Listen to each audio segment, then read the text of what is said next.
Viral naik ojek Gunung Sumbing via Garung, penumpang harus duduk di depan. Jasa di Indonesia memang banyak jenisnya dan unik, contohnya seperti ojek gunung.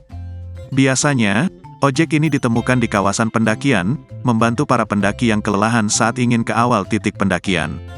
Para ojek gunung ini bisa dibilang punya cara unik membawa barang bawaan dan pendakinya. Seperti pada video yang diunggah akun Cerina di TikTok, pengendara ojek menggendong tas, sedangkan penumpangnya ada di depan. Kalau di belakang, bebannya terlalu berat, jadi bisa jemping melompat di atas saat naik, terlalu ngetrek, kata pengendara ojek tersebut. Pada video tersebut pun penumpang mencoba duduk tepat di depan si pengendara. Posisinya memang agak kagok, cuma sepertinya memang sudah jadi kebiasaan di sana.